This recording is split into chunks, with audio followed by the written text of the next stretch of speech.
Hey guys, welcome back to my channel. Miss T here. Just stopping by with a short video.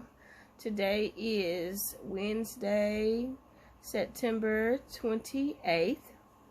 I've been in PCM training all week this week. PCM stands for Professional Crisis Management. So, since Monday, I've been going to training. It's a group of us, 2 from my building. I'm the only special education teacher in the group. We got some dean of students. We have a mentor and a couple of alternative learning education teachers. So anyway, we're getting trained on how to deal with crisis, students in crisis. I don't know if anybody's ever been through that training, but it's actually very interesting. It's unique. In the state of Arkansas, we go from level 1 to we can get trained in level 5. I think 5 is the highest level, and that's what we're going for. So it starts, of course, with what we usually do in classrooms. We start with prevention. And then the prevention strategies, you want to prevent a crisis from happening, first of all. And you want to do everything that can keep the crisis from happening. And so, if it's prevention strategies, then, talking about de-escalation, and then, of course, crisis. And it was a real eye-opener to me because what a lot of things that we consider are a crisis, not really a crisis. Hitting, kicking, you would think, even throwing a chair or a desk, you would think the student is in crisis. But according to the training I've been taking, crisis, all those things are not, it can be a crisis, but they're not considered a crisis unless they're continuous. So hitting one time, throwing one chair, things like that. It's undesired behavior, but it's not a crisis.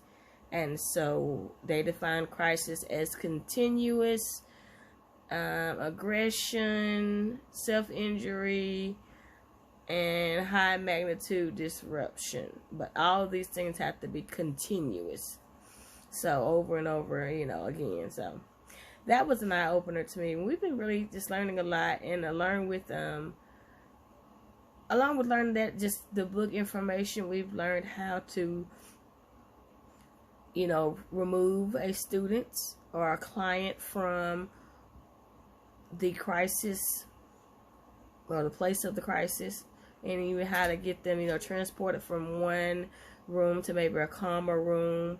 And the correct way to transport them, the correct way to get them to calm down, different techniques, and even to the point where we are learning how to place them on a safety mat if the walking transport strategies don't work, and the crisis escalates, or they get into real serious I guess a real high level of crisis, I should say. So I'm kind of sore right now because today was like the major day, and tomorrow we have to take a test. I have to take a multiple choice test, pencil and paper, and then we have to actually take a physical test where we have to show all of the moves we've learned this week. So it's been interesting. And what's really crazy is that what I learned the first couple of days, I usually go to work. Class starts at 8, so I have to be at work at 7:30. So I always go to work at 7:30, do my cafeteria duty, and then I leave. So this morning, one of my students who has been having behavior issues and has been in crisis a few times, and they've had to use the PCM training on it. I haven't been able to use it because I haven't been certified, didn't know anything, about it.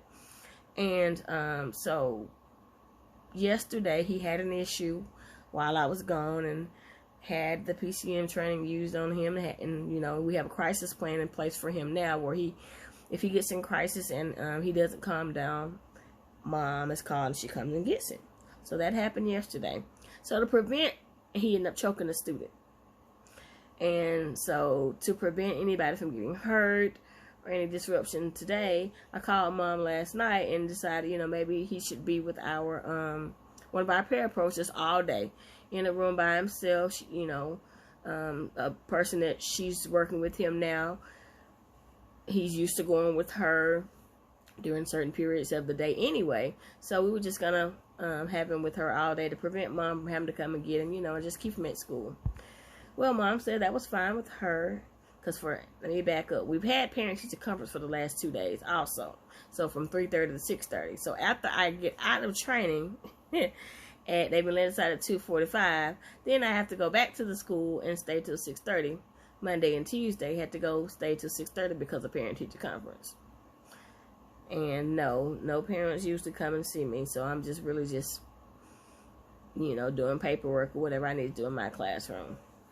But anyway, getting back to yesterday's events. So I called Mom after we discussed what we were going to do with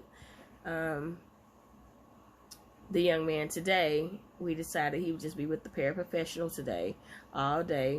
She would work with him on classroom work and things like that to keep everyone safe. Other students safe, teachers safe, and him safe. Mom was in agreement when I called her, so I just called her to prepare him so he would, understand and know that that was what was going to happen today. Mom said she would talk to him. So, fast forward to this morning. I see the young man. He's in the cafeteria eating breakfast, sitting quietly. So I walk over to him, of course, speak to him like I do every morning. And then, I ask him, did Mom tell you what today was going to look like? And he, he nodded his head, yeah. So I just reiterated, so you're going to spend the day with Ms. And I didn't, I called her name, and he was, he nodded his head. I could kind of tell he was in a mood, but, he was responding to me, so I let him finish his breakfast. So the kids, everybody's dismissed at 7:40, but if you're still eating breakfast, you can stay in the cafeteria. So when dismissal went about 7:40, all the kids went to class. Of course, we have those that's still coming in, and we still had those eating their breakfast. Today was cereal day. So, of course, he was still eating.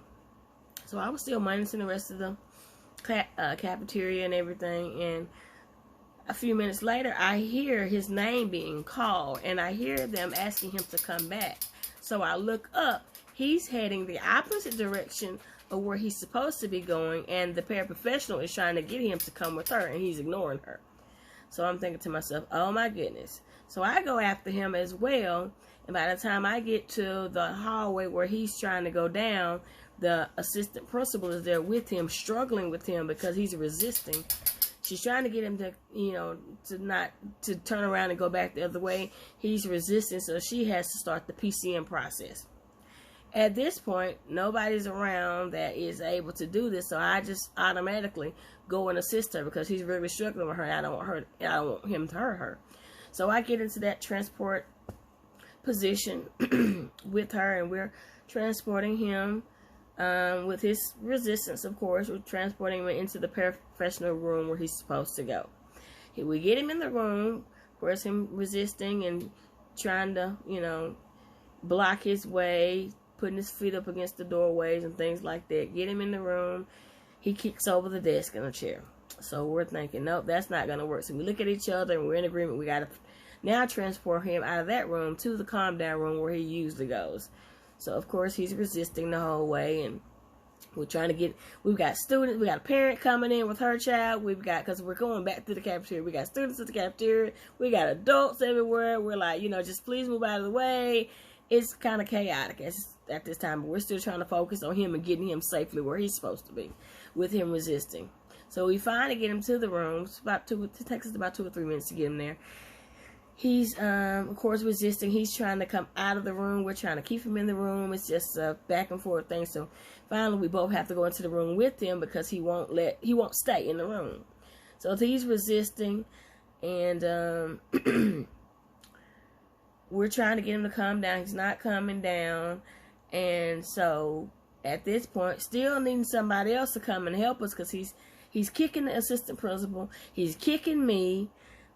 We need a third person, because in the PCM training you have a third person when they're kicking to get their legs.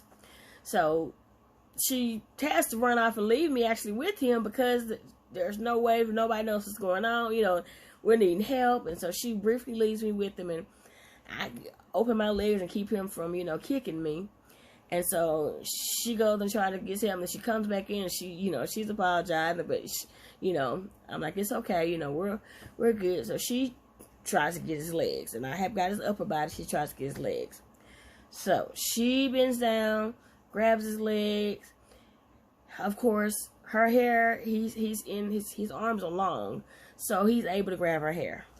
So now he has her by the hair. She's got his legs. So now I'm having to pry his fingers, which is another technique I learned, how to pry an object out of their hands. So I was able to use that technique. For you all who don't know, I'm going to share this with you. Don't go for the thumb first. Go for the pinky first. It works. So I was able to use what I learned in class and pry his hands out of her hair.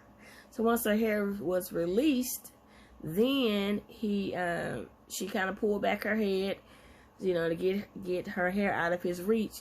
Then he does this on the side and hits her in the head with his head. And of course, it kind of, shakes up a little bit, so she moves back. And of course, I still have his upper body, So this went on, and finally, I'm trying to get him. We're both trying to, we got to get out of this room with him. So we try to move quickly. So she goes to the door first and just open the door. So I still have him up against the furthest part of the room, and I let him go quickly, and we both run out. And of course, he's at the door we just grab the doorknob, because it won't lock. It's not available to lock. He can lock it from the inside, but we can't lock it from the outside. So we're holding the knob to keep him in at this point. And it was just very chaotic. Needless to say, I had my first experience using the techniques that I have learned so far this morning. And so I ended up getting to class a little late. But I was so out of breath, and I have kind of like a sinus thing going on. So it took me a minute to catch my breath, and I had to end up walking outside too. And somebody brought me some water so I could calm myself down to catch my own breath, because I'm wore out by now. But it was an experience. Long story short, we had a meeting with Mom. She did come pick me up from school. I ended up going to my training because the other PCM certified people did finally show up after we finally got it inside, and he was contained. And so I ended up going to my training, which is at another building in our district, and Mom picked him up from the school, and at lunchtime we met, and he is now a homebound because of everything he's been doing.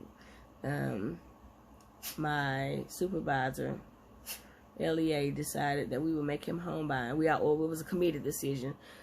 Decided that we would have to make him homebound until Mom can get him to the doctor. And either the doctor gets him in a residential treatment to figure out exactly because his diagnosis is SLD, which is specific learning disability. He has trouble in reading and math, and that is some of the behavior, part of the behavior, but that's not this extreme behavior we've been seeing. So trying to figure out what exactly is going on with him. I have a couple of opinions of my own, but I'm not a doctor. It's just due to experience. I feel like he either has maybe some bipolar going on with him, or some different personalities, because one minute he's one way, one minute in the next minute he's a different child. He gets so angry so quickly. So we're not really sure, but just until he's out of school, we'll be seeing him 4 hours, 2 days a week. 2 hours for those, a total of 4 hours, let me say, a total of 4 hours twice a week. So, and then we'll feed him lunch. So that's supposed to start next week, next Tuesday. Not sure who's going to provide those services yet. I did do some homebound services with a student last year. I'm not sure if I'm going to be the one doing it with this student. My supervisor is supposed to let me know something by the end of the week. So that has been my week and my day today. I'm getting ready to study my paperwork. Oh, I got it. Got a little note on there, some stones I took. But anyway, my PCM. I have an exam tomorrow, so that's my study guide, and I'm getting ready to study for my exam.